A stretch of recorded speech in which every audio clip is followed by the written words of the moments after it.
The last couple of weeks for PlayStation, they have been stacked. Monster Hunter Wilds, Split Fiction, Suikoden, to name just a few. But it was bound to happen. This week is slowing things down a bit. But don't write it off just yet. I've got 10 new PlayStation games dropping between March 10th and 16th that I want to highlight, including one heavy hitter and a gem I think everybody should keep an eye on. Now, if you do find these videos helpful, do me a favor, hit that subscribe button so you don't miss out on what's coming next. And now, let's get into it.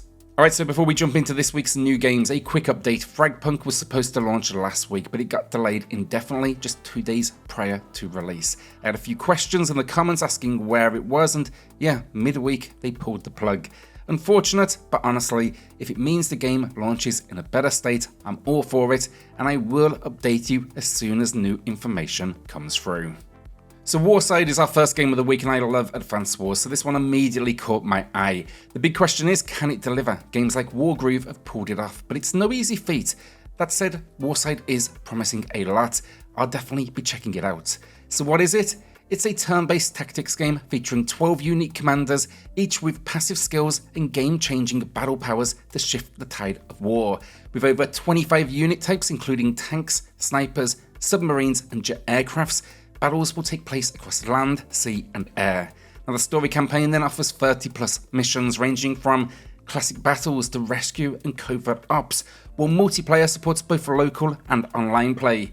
There's even a map editor for crafting custom missions, and yeah, look, if it nails the balance and mechanics, this could be a great option for tactics fans. We'll just have to wait and see how it plays.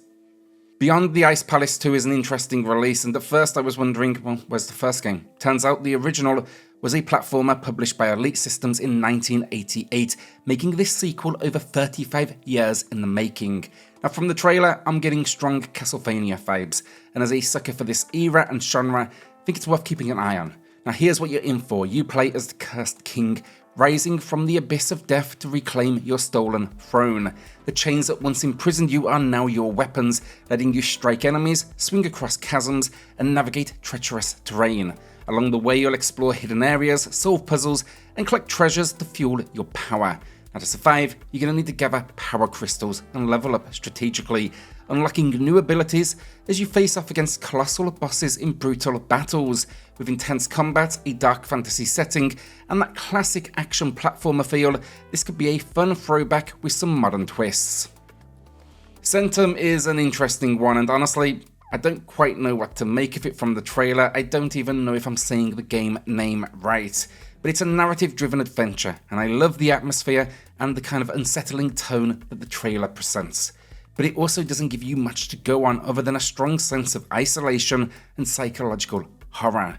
So what is it about? Well, you play as a prisoner in a cell tasked with escaping, but that might not actually be the goal. On the surface, it appears to be a point-and-click adventure, but there's something deeper going on here. Now the game, it features an unreliable narrator, where reality shifts and nothing is quite what it seems. Every action is remembered, meaning you'll have to navigate misleading guidance and uncover the truth for yourself. Instead of a traditional protagonist then, you're shaping the behaviour of an artificial intelligence, influencing different outcomes and experiences. Now it also then has a dynamic dialogue system where your choices affect the ego states of characters and it changes the course of the story. Now at its core, Centum is really built around a premise that challenges perception and reality itself, both within the game and beyond. If it delivers on that concept, it could be something special. Chornobyl Liquidators is a game I love the look of, but I want to put this out there. It launched on Steam, it has received a mixed reception. The concept seems solid, but performance and gameplay wise, reports suggest it's a bit rough with a fair few bugs. Now I don't want to judge it before release, but I suspect these issues haven't been fully addressed. Otherwise the devs would likely be highlighting improvements on Steam, social media, so on. That said, look, let's be hopeful, it's a great premise. So here's the setup. Set during the 1986 Chornobyl disaster, you play as one of the Liquidators, the men tasked with containing the fallout and battling an invisible, deadly enemy. From firefighters putting out flames in reactor number 4 to those measuring radiation levels in Pripyat, the game puts you directly into the chaos and devastation of that disaster. It's not just about survival either, you'll also make moral choices that impact your fate, your family, and also the truth behind the disaster. Will you submit to the Soviet regime, or resist the KGB's control. If it can deliver a compelling experience without technical issues holding it back, it could be a powerful, harrowing game, but we'll have to see how it plays on release. Wanderstop looks special. At the start of this video I mentioned a gem that everyone should keep an eye on. This is it. Now I know it looks like your typical cozy game, and that's not a bad thing, just not my usual thing, but stick with me here. There's two things that have completely sold me on this release. Now first, it comes from the developer of the Stanley Parable, which is an absolute masterpiece in narrative design. Second, the trailer hints at so much more, not surprising from that dev. Now it is all audio based, so you need to watch the full trailer, but it paints a picture of something deeper. Our lead character, Alta, seems to be struggling with something. Flashbacks suggest a past that doesn't fit with this peaceful tea shop, and the final few moments of the trailer, it made this a day one buy for me. So what is the experience? Well, again, you play as Alta, a fallen fighter who's now running a tea shop in a magical forest.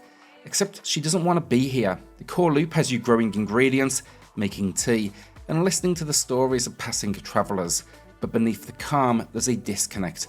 Alta isn't meant to sit still, and that tension is what makes it so intriguing. You know, is this really a cozy experience? Or is it something darker, more introspective? I don't know yet, but I can't wait to find out. Fate Reawakened is a remaster, and I'll be honest, never played the original, but if you check the trailer's comments, there's a whole lot of love for this series, so clearly it has its fans. That said, I am kind of a little bit concerned the trailers aren't giving us much to go on, and I just hope that for those who love it, it's getting the treatment it deserves. So what is in this package? It's a remastered collection of all 4 Fate games. That's Fate, Undiscovered Realms, The Traitor Soul, and The Cursed King, all with HD visuals, real-time lighting, and full voice localization. Now it's still the classic dungeon crawler at its core, just, you know, modern polish. It's got procedurally generated dungeons in, so no 2 playthroughs will be the same, real-time combat where you can spec into melee, ranged or magic, and pets that fight alongside you, hoard loot, even transform into magical creatures. There's also fishing, which seems to be a big focus. Yes, it's a dungeon crawler, but apparently that's a big deal here. So yeah, look, if you're a long-time fan, this could be an exciting return. If you're new, like me, it's a chance to see what the hype is about. But whether the remaster holds up, that's what I'm curious to find out. Metalbringer looks gorgeous. It's got that old school pixelated aesthetic, but in a 3D isometric style that just works for me. And more importantly, big mechs. That alone is enough to get my attention. But what is the deal? Well, it's a roguelike action adventure where you control android soldiers called Labor, or have them pilot massive mechs called Arms. You'll be customizing everything, colours, appearance, parts, and fighting styles to build your ideal mech warrior. Now the story itself then follows Surya, a girl who wakes up in a mysterious lab only to find she's been in cryosleep for 1,000 years. Now she teams up with a group of robotic buds to search for the last remnants of humanity, battling hordes of enemies along the journey. Each run here lets you collect new abilities via app discs, but if you die, you lose them until you analyse the data and carry it forward to future attempts. You can also salvage enemy mech parts in the field, meaning you're constantly adapting and upgrading mid-mission. Visually, finally, again, the game has that retro charm with modern effects. It's promising real-time pixel art generation, ray-traced lighting, and a dynamic soundtrack that shifts based on the action. See, honestly, this one for me has a lot of potential, especially if it nails the roguelike mech combat loop. But yeah, if you're into customizable mechs, flashy action, and a touch of mystery, it could be one to watch. Dwerve is finally here, and I actually covered this one like 2 weeks ago, but it got briefly delayed. Now it's officially dropping this week. I've played it on Switch, I adore the game, well worth the cash, and it will keep you busy for a good while. But what makes it stand out? Well, it's an action-adventure dungeon crawler with tower defense combat. You play as a young dwarf tinkerer who stumbles upon ancient lost technologies, think turrets and traps. These are going to be the only hope of defending the dwarfs against the Witch Queen Thandra and her army of bloodthirsty trolls. Now the game's basically blending strategic defense with exploration, letting you build turrets, set traps, and fend off these swarms of enemies while crawling through hidden ruins packed with puzzles, secrets, and loot. There are tons of boss battles, an upgrade system with over 100 enhancements, and powerful artifacts to discover. If you are into tower defense games in any way, with a dash here of adventure and story, it's an easy recommendation. I think it's this great mix of strategy, dungeon crawling, and combat, and overall as well, visually, I think it looks lovely too. Heroes Hour is up next, and honestly, I don't think this one's for me, but reviews have been solid, and 82 on Metacritic for the PC release. I'm mainly curious to see how it transitions to console because watching the trailer and the UI, all that good stuff, it just screams keyboard and mouse gameplay. But yeah, what is it all about? Well, it's a strategy RPG that blends turn-based exploration with real-time battles. You'll build up your town, level up your hero, and amass an army. Then, when combat kicks off, hundreds of units fight in real time while you cast spells and issue orders to tip the scales. The game's procedural generation means every run is different, with new maps, quests, and challenges every time you play. And if you like multiplayer, it supports local hot seat and co-op play. Now then, when we look at the game, it's got 11 factions, 22 hero classes, 177 unit types, and over 160 artifacts to discover. So basically what I'm saying there is tons of content. So yeah, like if it controls well on console, this could be a great option for strategy fans, but really, it's kind of right now for me, the big question. WWE 2K25 is our AAA release of the week, and if you grabbed one of the special editions, you've already had a week of early access, but now the standard edition is finally here. Now, I haven't played a WWE game in years myself, but I've been itching to jump back in, and this one looks interesting. The biggest change, a new open world hub called the Island, where you'll explore, complete challenges, and take part in live events.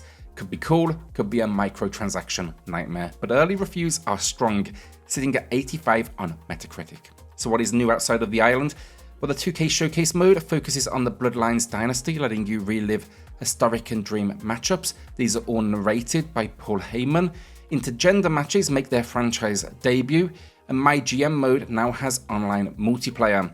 Meanwhile, My Rise combines both the men's and women's divisions into a single multi-gender storyline with new brawling environments, unlockable arenas, and familiar faces like Bayley and Kevin Owens.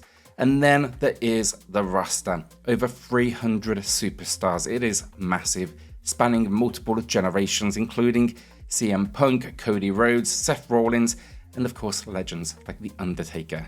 Like if you're a long-time WWE fan, this could be one of the biggest and best entries yet, but that open world element, definitely something to keep an eye on.